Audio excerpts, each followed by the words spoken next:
নমস্কার। আরও একটি নতুন ভিডিওয় আপনাদের স্বাগত জানাই। আমি শ্রী বিশ্বজিৎ।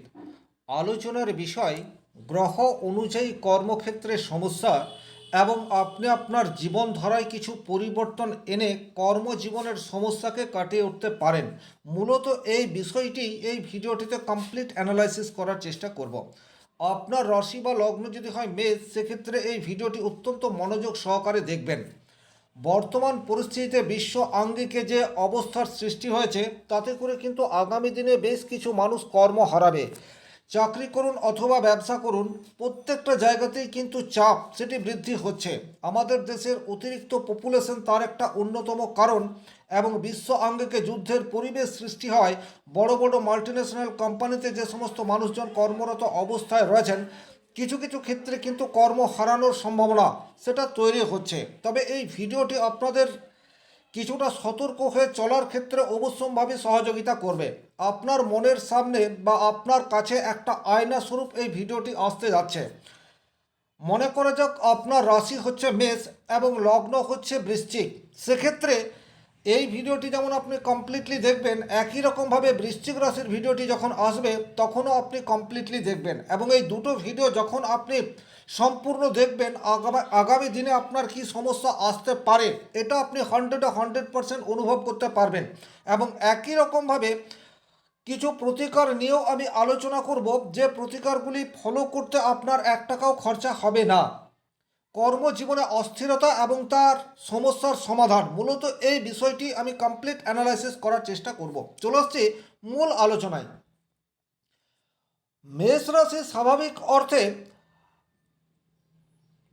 মঙ্গল প্রভাবিত রাশি, এবং এই রাশির মানুষরা অনেক বেশি সাহসী, দ্রুত সিদ্ধান্ত গ্রহণকারী এবং নেতৃত্ব দেওয়ার সহজাত প্রবণতা সেটি কিন্তু মেষ রাশির মানুষের মধ্যে দেখতে পাওয়া যায়। কিন্তু ব্যক্তিগত স্তরে যদি কোনো গ্রহ আপনার জন্মকুণ্ডলিতে অশুভ অবস্থায় থাকে, সেক্ষেত্রে কর্মক্ষেত্রে কিন্তু নানাবিধ সমস্যা এটি চলে আসতে পারে। ওভারঅল যে 10টি প্রবলেম আপনার কর্মজীবনে তৈরি হয় সেটি আগে আলোচনা করব, তারপর গ্রহ ভিত্তিক আলোচনা করব, অর্থাৎ কোন গ্রহ খারাপ থাকলে কী ধরনের প্রতিবন্ধকতা আপনার জীবনে আসতে পারে এবং সেটাকে ঠিক করার জন্য কী ধরনের উপায় আপনি বাড়িতে বসেই করবেন। স্বাভাবিকভাবে মেষ রাশির জীবনে কর্মক্ষেত্রে সমস্যার যে প্রধান কারণ সেটি হচ্ছে অতিরিক্ত তাড়াহুড়ো করে সিদ্ধান্ত নেওয়ার প্রবণতা।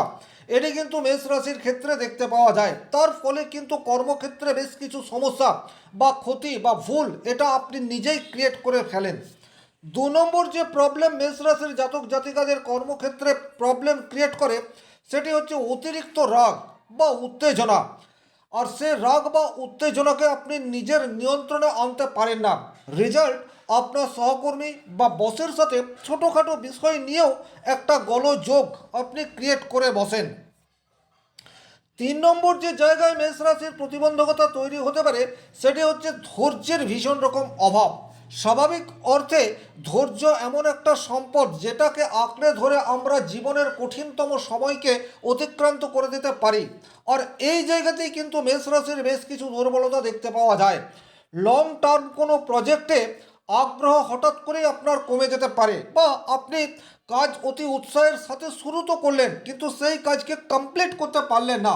আপনি চাকরি করুন, ব্যবসা করুন, ছোট ফুচকার দোকান সেটি আপনার থাকতে পারে, অথবা বড় মাল্টিন্যাশনাল কোম্পানি বা সরকারের উচ্চতর স্তরে আপনি চাকরি করতে পারেন। প্রত্যেকটা ক্ষেত্রেই কিন্তু দেখবেন আপনার কর্মক্ষেত্রে সমস্যার যে কারণগুলি আমি আলোচনা করছি, আপনার জীবনধারার সাথে 40 বা 50% ক্ষেত্রেই কিন্তু ম্যাচ থাকবে। 4 নম্বর যে জায়গায় আপনারা প্রতিবন্ধকতা তৈরি করেন বা কর্মক্ষেত্রে সমস্যার কারণ হিসেবে চলে আসে, সেটি হচ্ছে ভীষণ রকম ইগো সমস্যা বা অহংকার বোধ। এই জায়গাটি কিন্তু মেষ রাশিকে বর্জন করতে হবে। নিজের মতকে অতিরিক্ত গুরুত্ব দেওয়া, আর তার ফলে কিন্তু আপনার সহকর্মীরা নিজেদেরকে হীনমন্যতায় ভুগতে পারে। তার ফলে টিম ওয়ার্কের ক্ষেত্রে কিছু প্রবলেম সেটা আপনি নিজেই ক্রিয়েট করে ফেলেন। আর অনেক ক্ষেত্রে আমিত্বের প্রকাশ, আপনার মধ্যে একটা ইগো, আমি কি এই কাজটা করব, এই কাজটার জন্য কি আমার জন্ম হয়েছে, এই ধরনের থট প্রসেস সেটাও মেষ রাশি মেষ লগ্নের জাতকদের মধ্যে বিশেষভাবে দেখতে পাওয়া যায়, যা কর্মক্ষেত্রে বাধার সৃষ্টি করে থাকে। 5 নম্বর যে প্রবলেম আপনাদের কর্মক্ষেত্রে তৈরি হয়, সেটি হচ্ছে কর্মক্ষেত্রে স্থায়িত্বের অভাব বারবার কাজ পরিবর্তন করার একটা প্রবণতা, সেটি কিন্তু মেষ রাশির জাতক জাতিকাদের মধ্যে দেখতে পাওয়া যায়। আপনি ব্যবসা করছেন কিন্তু হঠাৎ করে 5-7 বছর একটা বিজনেস করার পর আপনি চিন্তা করছেন যে এই বিজনেস থেকে সরে চলে যাব। আপনি কোম্পানিতে চাকরি করছেন, 2 মাস, 4 মাস, 6 মাস, 8 মাস, 1 বছর, 2 বছর একটা কোম্পানিতে চাকরি করছেন, তারপরে আবার কোম্পানি চেঞ্জ করে ফেলছেন। এর ফলে কিন্তু আপনার যে ক্রিয়েটিভিটি রয়েছে, আপনার যে স্কিল রয়েছে, সেই স্কিলকে আপনি যথাযথভাবে কোনো একটা জায়গায় দিতে পারছেন না। ফলস্বরূপ কর্মক্ষেত্রে অস্থিরতা, কর্ম নিয়ে প্রবলেম। 6 নম্বর যে জায়গায় আপনারা প্রবলেম ক্রিয়েট করেন সেটি হচ্ছে অতিরিক্ত ঝুঁকি নেওয়ার প্রবণতা। সেটি কিন্তু মেষ রাশির বা মেষ লগ্নের মানুষের মধ্যে দেখতে পাওয়া যায়। ঝুঁকি নিতেই হবে, নো রিস্ক নো গেন, এটা একটা ধ্রুব সত্য কথা, কিন্তু ক্যালকুলেটিভ রিস্ক এটা আপনাকে নিতে হবে। সেক্ষেত্রে কিন্তু জীবনে খুব বেশি সমস্যার সম্মুখীন আপনি হবেন না, কিন্তু আকাশ কুসুম কল্পনা করে অতিরিক্ত ঝুঁকি নেওয়ার ফলে কিন্তু আপনাদের কর্মজীবনে অস্থির পরিস্থিতি সেটা আপনি নিজেই ক্রিয়েট করে বসেন। 7 নম্বর যে জায়গায় আপনাদের প্রবলেম তৈরি হয় সেটি হচ্ছে অন্যের কথা না শোনার প্রবণতা। এটি কিন্তু দেখতে পাওয়া যায়। আপনার ছোট্ট একটা দোকান রয়েছে, সেখানে আপনার একটা বা দুটো মাত্র স্টাফ রয়েছে, কখনো কখনো তাদের সাথে মতবিরোধ বা তাদের মতকে একদম অগ্রাহ্য করা, এটি আপনাদের ব্যবসা ক্ষেত্রে প্রতিবন্ধকতা তৈরি করতে পারে। একই রকমভাবে আপনি কোনো ফ্যাক্টরি বা কোনো কোম্পানিতে চাকরি করছেন, নিজে যেটা ঠিক মনে করছেন সেটাই করছেন, কিন্তু আপনার সামনের মানুষটিও যে ঠিকঠাক কাজ করতে পারে, তার মতের যে একটা ভ্যালু রয়েছে, এটা কিন্তু আপনি সব সময় স্বীকার করতে চান না। তার ফলে কিন্তু প্রতিবন্ধকতা আপনি নিজেই তৈরি করে ফেলেন। তবে চিন্তা নেই, এই যে প্রতিবন্ধকতাগুলি আমি বলছি, ভিডিওর শেষে কিন্তু কোন গ্রহ থাকলে কী ধরনের প্রতিবন্ধকতা আসবে এটি যেমন বলবো, একই রকমভাবে সমস্যা থেকে কিভাবে আপনি বেরিয়ে আসতে পারেন তার রাস্তাও বলবো। 8 নম্বর যে জায়গায় আপনারা নিজের প্রতিবন্ধকতা নিজে তৈরি করে ফেলেন, সেই জায়গাটি হচ্ছে কাজ ইনকমপ্লিট রেখে দূরে সরে যাওয়া। এটি কিন্তু মেষ রাশির একটা অনেক নেগেটিভ দিক আমি বলতে পারি। অতি উৎসাহ নিয়ে আপনি কাজটা শুরু করে দিলেন, কিন্তু ওভারঅল সেই কাজটা মাঝ পথে গিয়ে থামিয়ে দিলেন। কোনো একটা ইস্যু চলে এলো, একটা কথা আপনাদেরকে খেয়াল রাখতে হবে, আমাদের জীবনে ইস্যু সেটা কিন্তু আসবেই, আর সেই ইস্যুকে ওভারকাম করার ক্ষমতা আপনার মধ্যে রয়েছে। কিন্তু অনেক সময় রাগ, উত্তেজনা, ইগো, অহংকার এই সমস্ত কারণের জন্য আপনি মাঝপথে কাজ বন্ধ করে দিতে বাধ্য হন। 9 নম্বর যে জায়গায় আপনারা প্রবলেম ক্রিয়েট করেন সেই জায়গাটি হচ্ছে সব সময় প্রতিযোগিতামূলক মনোভাব। এটি কিন্তু আপনাদেরকে অন্য মানুষের চেয়ে কিছুটা পিছিয়ে দিচ্ছে। সহকর্মীদের সাথে হাতে হাত মিলিয়ে কাজ করতে হবে, তারা আপনার কম্পিটিটিভ নয়, এই বোধ শক্তি আপনার মনের মধ্যে ক্রিয়েট করতে হবে। সেক্ষেত্রে কিন্তু কর্মক্ষেত্রে সমস্যা অনেকটাই মিনিমাইজ করা সম্ভবপর হবে। আর 10 নম্বর যে জায়গায় আপনাদের প্রবলেম তৈরি হতে পারে সেটি হচ্ছে চাপ সহ্য করার সীমাবদ্ধতা। আমাদের জীবনে চাপ সেটা তো আসবেই, বিশেষ করে যারা কোম্পানিতে চাকরি করেন তারা এটা হাড়ে হাড়ে উপলব্ধি করতে পারছেন। কর্মক্ষেত্রে অতিরিক্ত চাপ, অতিরিক্ত ওয়ার্কলোড, কাজের প্রেসার এটা রয়েছে, বাট এগুলোকে নিয়ে আপনাকে চলতে হবে। এই মাইন্ডসেট আপনার ভীষণ রকম দরকার, এটি ব্যবসা ক্ষেত্রেও প্রযোজ্য। আপনার চারপাশে আপনি যে ব্যবসার সাথে যুক্ত, প্রচুর দোকান, প্রচুর শপ এটা রয়েছে, কিন্তু তার মধ্যে থেকে আপনাকে নতুন নতুন উপায় অবলম্বন করে ক্লায়েন্টদেরকে খুশি করার চেষ্টা, সেই পথ অনুসরণ করতে হবে। তাতে করে কিন্তু আপনার কর্মক্ষেত্রের সমস্যাকে আপনি মিনিমাইজ করতে পারেন। ওভারঅল এই যে 10টি পয়েন্ট বললাম, আপনার জীবনে দেখুন কোন কোন পয়েন্টে একবারে হুবহু মিলে যাচ্ছে, আপনি কমেন্ট বক্সে লিখে জানাতে পারেন। এখন যে আলোচনাটি করছি এটি পার্টিকুলার কোন গ্রহ খারাপ থাকলে আপনার কী ধরনের প্রতিবন্ধকতা হতে পারে, এই পার্টটি কিন্তু অত্যন্ত গুরুত্বপূর্ণ। খুব মনোযোগ সহকারে বোঝার চেষ্টা করবেন এবং উপায়গুলি যেটা বলবো সেগুলি ফলো করার চেষ্টা সেটিও করবেন। মেষ রাশির অধিপতি গ্রহ হচ্ছে মঙ্গল। আপনার ব্যক্তিগত জন্মকুণ্ডলিতে যদি মঙ্গল অশুভ অবস্থায় থাকে সেক্ষেত্রে আপনার আত্মবিশ্বাস সেটি ডেফিনেটলি কম থাকবে। কাজ আপনি অতি উৎসাহের সাথে শুরু তো করে দেবেন কিন্তু শেষ করতে পারবেন না, বা অনেক সময় ওভার কনফিডেন্স সেটা আপনার চলে আসতে পারে। সিদ্ধান্ত নেওয়ার ক্ষেত্রে একটা কাল্পনিক ভয় এটা আপনাকে গ্রাস করতে পারে। শারীরিক দিক দিয়ে এনার্জি সেটাও কিন্তু আপনি সবসময় ধরে রাখতে পারবেন না। যদি আপনার মঙ্গল অশুভ অবস্থায় থাকে আপনি কি করবেন, নিয়মিত হনুমান চালিসা পাঠ এটা আপনারা করতে পারেন। জিমে গিয়ে একটু ঘাম ঝরানো এটা আপনাদের জন্য বিশেষ ফ্রুটফুল প্রমাণিত হতেই পারে। আর অতিরিক্ত জলপান আপনাদের রাগ বা ইমোশনকে কিছুটা কন্ট্রোল করতে পারে। এই অভ্যাসগুলি ধীরে ধীরে আপনার জীবনে পজিটিভিটি আনবে, এটা বিশ্বাস রেখে আপনি ফলো করতে পারেন। এরপর যদি আপনার রবি খারাপ হয় বা সূর্য খারাপ থাকে ব্যক্তিগতভাবে আপনার জন্মকুণ্ডলিতে, দেখবেন আপনার বস তার সাথে কিন্তু আপনার সমস্যা সেটা বারবার ক্রিয়েট হয়ে যাচ্ছে। আপনি প্রচুর পরিশ্রম করছেন কিন্তু সেই অর্থে আপনার সম্মান সেটি বৃদ্ধি পাচ্ছে না। নেতৃত্ব আপনি দিতে চাইছেন, আপনার মধ্যে সেই কলা রয়েছে, কিন্তু আপনার নেতৃত্ব কেউ গ্রহণ করতে চাইছে না। বারবার কর্মক্ষেত্রে আপনার আত্মসম্মানের হানি, এই বিষয়টি ঘটছে। যদি ব্যক্তিগত জন্মকুণ্ডলিতে রবি আপনার অশুভ অবস্থায় থাকে কি করবেন?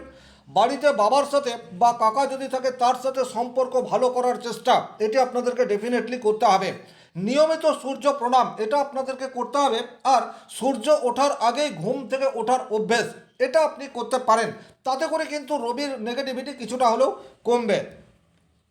যদি আপনার চন্দ্র খারাপ থাকে, এই জায়গাটি কিন্তু ভীষণ রকম গুরুত্বপূর্ণ। সেক্ষেত্রে মানসিক দিক দিয়ে আপনি অস্থির প্রকৃতির হয়ে উঠবেন, কোনো একটি সিদ্ধান্ত বেশি দিন ধরে রাখতে পারবেন না। কর্মক্ষেত্রে আপনার ফোকাস সেটা কিন্তু নষ্ট হবে। বারবার সিদ্ধান্ত পরিবর্তন করার মেন্টালিটি এটা আপনার তৈরি হয়ে যাবে এবং মানসিক চাপ একটু হলেও আপনার অধিক বলে মনে হবে।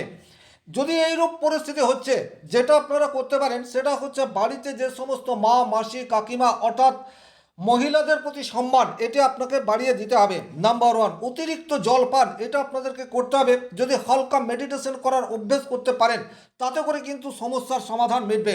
আর আরও একটা উপায় খুব ভালোভাবে কাজ করে, সেটা হচ্ছে পূর্ণিমার রাত্রে কাঁচের গ্লাসে একটা জল রেখে যে জায়গায় পূর্ণিমার আলো পড়ছে সেইখানটায় একটু আতপ চাল দিয়ে রেখে দিন। পরবর্তী দিনে অর্থাৎ পূর্ণিমার পরের দিনে সেই জল পান করুন এবং চালগুলিকে পাখি খেতে পারে এইরূপ কোনো জায়গায় রেখে দিন। দেখবেন আপনার চন্দ্র আস্তে আস্তে বুস্ট হচ্ছে।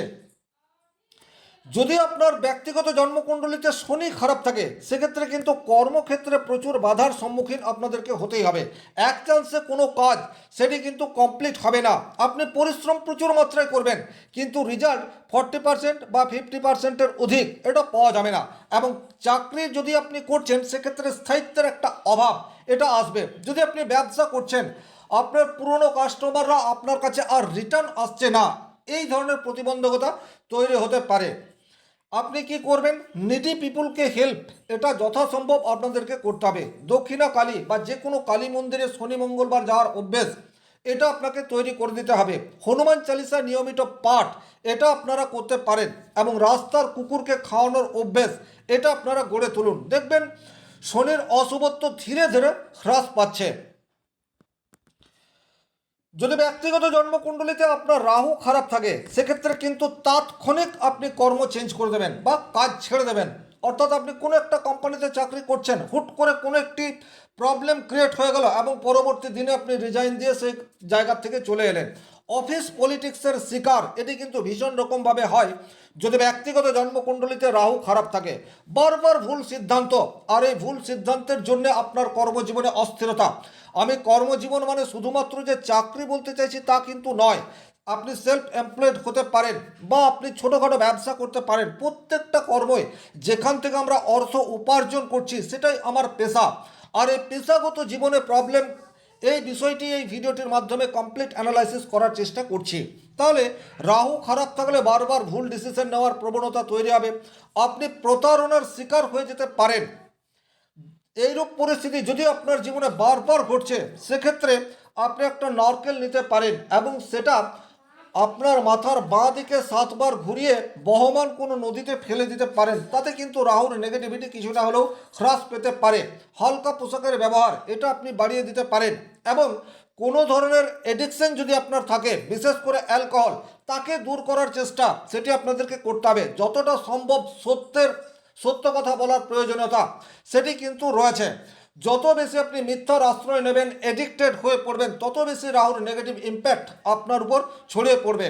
এবং আরও একটা কথা বলি, সবসময় ফিট ফাইন অর্থাৎ পরিষ্কার পরিচ্ছন্নতা এই বিষয়টিকে মেনটেন করে চলতে হবে। যদি ব্যক্তিগত জন্মকুণ্ডলিতে আপনার কেতু খারাপ থাকে সেক্ষেত্রে কিন্তু কাজে আপনি কোনো আগ্রহ পাবেন না। আপনি চাকরি করুন অথবা ব্যবসা করুন, জীবনে একটা গতানুগতিক ধারা এটা কন্টিনিউয়াস ফলো হতে থাকবে। হঠাৎ করে কাজ ছেড়ে দেওয়া, হীনমন্যতায় ভোগা, এই ধরনের ঘটনা আপনার জীবনে বারবার ঘটবে। নিজেকে আপনি অনেকটা একা মনে করতে পারেন, আপনাকে সাহায্য করার কোনো মানুষ নেই, এটা আপনি বারবার ফিল করবেন। এবং নিজের দুঃখ কষ্ট নিজের মনের মধ্যে জমিয়ে রাখার প্রবণতা সেটি আপনার তৈরি হয়ে যাবে। এইরূপ পরিস্থিতিতে আপনি কি করতে পারেন? রাস্তার কুকুর, রাস্তার বেড়াল, পশু পক্ষী এদেরকে আপনি খাওয়াতে পারেন আপনার সামর্থ্য অনুযায়ী। যে কোনো শনিবার কোনো কালী মন্দিরে গিয়ে চুপচাপ কিছুক্ষণ বসে থাকতে পারেন বা ধূপ জ্বালিয়ে চুপচাপ চলে আসতে পারেন। তাতে করে কিন্তু কেতুর নেগেটিভিটি কিছুটা হলেও কমতে পারে। বাড়িতে একত্রে বসে সপ্তাহে অন্তত একটা দিন ভোজন করতে পারেন, অর্থাৎ আপনার ফ্যামিলিতে দুজন, চারজন, পাঁচজন যারা যারা রয়েছে সবাইকে নিয়ে একদিন ভোজন, একসাথে ভোজন করা, সেটা কিন্তু কেতুর নেগেটিভিটিকে কিছুটা হলেও হ্রাস করিয়ে দিতে পারে। যদি আপনার জন্মকুণ্ডলিতে শুক্র খারাপ থাকে সেক্ষেত্রে কিন্তু সহকর্মীদের সাথে সম্পর্ক কিছুতেই আপনার ভালো থাকবে না। এছাড়া কাজের পরিবেশ নিয়ে একটা অসন্তোষ সেটা মনের মধ্যে সর্বদা ক্রিয়েট হয়ে থাকবে। আপনার যে ক্রিয়েটিভিটি সেটাকে আপনি যথাযথভাবে দেখাতে পারবেন না। আপনার কাছে আরাম, সুযোগ, সুবিধা সেটা যথাযথভাবে আসবে না। আপনার যে প্রেজেন্টেশন সেটা কিন্তু যথাযথভাবে ঠিকঠাক করতে পারবেন না যদি শুক্র খারাপ থাকে। এইরূপ পরিস্থিতিতে আপনি কি করতে পারেন? এভরিডে আপনি সাদা পোশাক বা হালকা পোশাকের ব্যবহার এটা দৈনন্দিন জীবনে বাড়িয়ে দিতে পারেন। মিষ্টিজাত খাবারের প্রতি রুচি সেটা আপনাদেরকে বাড়িয়ে দিতে হবে। এবং আপনাদের দাম্পত্য জীবনে যতটা সম্ভব মধুরতা আনার চেষ্টা সেটি কিন্তু করতে হবে। ছোট বাচ্চাদেরকে লজেন্স, বিস্কুট এই জাতীয় খাবার বিতরণ করতে পারেন, তাতে করেও কিন্তু শুক্রের নেগেটিভিটি কিছুটা হলেও হ্রাস পেতে পারেন। আর প্রত্যেক শুক্রবার মা লক্ষ্মীর পাঁচালি সেটা আপনি পড়তে পারেন অথবা শুনতে পারেন, তাতে করে কিন্তু শুক্রের নেগেটিভিটি কিছুটা হলেও কমতে পারে। যদি ব্যক্তিগতভাবে আপনার বুধ অশুভ অবস্থায় থাকে সেক্ষেত্রে কিন্তু ভুল কমিউনিকেশনের জন্য কর্মক্ষেত্রে বারবার বাধা এটা আসবে। মিস আন্ডারস্ট্যান্ডিং সেটা কিন্তু তৈরি হবে, সেটা আপনার বস বা সহকর্মীর সাথেও হতে পারে। আর আপনি যদি ব্যবসা করছেন সেক্ষেত্রে আপনার কাস্টমারদের সাথে হতে পারে। ব্যবসা ক্ষেত্রে বারবার ভুল ডিসিশন এটা হতে পারে। আর ডকুমেন্ট বা হিসাবের ভুল হওয়ার প্রবাবিলিটি সেটা কিন্তু বুধ খারাপ থাকলে তৈরি হয়ে যায়। এইরূপ পরিস্থিতিতে গণেশের বীজ মন্ত্র এটা আপনি জপ করতে পারেন। সবুজ পোশাকের ব্যবহার এটা আপনি বাড়িয়ে দিতে পারেন। অন্তত ডান হাতে সবুজ সুতো এটা আপনি জড়িয়ে রাখতে পারেন। বাচ্চাদের সাথে সময় কাটাতে পারেন। মিষ্টিজাত দ্রব্য বাচ্চাদেরকে দান করতে পারেন। সেক্ষেত্রে কিন্তু বুধের নেগেটিভিটি কিছুটা হলেও কমতে পারে। যদি বৃহস্পতি আপনার ব্যক্তিগত জন্মকুণ্ডলিতে অশুভ অবস্থায় থাকে সেক্ষেত্রে কিন্তু সঠিক গাইডেন্সের অভাব সেটা আপনি বোধ করবেন। কেরিয়ারের গ্রোথ সেটা কিন্তু আশানুরূপ হবে না, ভুল সিদ্ধান্ত নেবেন এবং আপনার ঊর্ধ্বতন কর্তৃপক্ষের সাথে সুসম্পর্ক আপনি কিছুতেই তৈরি করতে পারবেন না। আপনি যত ভালো কাজই করুন না কেন কিছুতেই আপনার প্রাপ্য সম্মান সেটা আপনি আদায় করতে পারবেন না। এইরূপ পরিস্থিতিতে কি করবেন? বাড়ির বয়স্ক যে সমস্ত মানুষজন রয়েছেন তাদের সাথে সুসম্পর্ক এটা আপনাদেরকে ধরে রাখতে হবে। সপ্তাহে অন্তত একটা দিন বিশেষ করে বৃহস্পতিবার নিরামিষ ভোজন করার চেষ্টা সেটা আপনাদেরকে করতে হবে। ওভারঅল মেষ রাশি, মেষ লগ্নের জন্য কী ধরনের প্রতিবন্ধকতা তৈরি হতে পারে এবং কি করলে আপনি আপনার গ্রহকে সন্তুষ্ট করতে পারেন তার একটি সার্বিক আলোচনা করার চেষ্টা করলাম। ভিডিওটি ভালো লাগলে লাইক করবেন, কোথাও কোনো প্রশ্ন বা সংশয় থাকলে কমেন্ট বক্সে লিখে জানাবেন। আর চ্যানেলে নতুন হয়ে থাকলে সাবস্ক্রাইব করে পাশে থাকা অল নোটিফিকেশন বেল আইকনটি প্রেস করে দিন। ধন্যবাদ, ভালো থাকুন, সুস্থ থাকুন।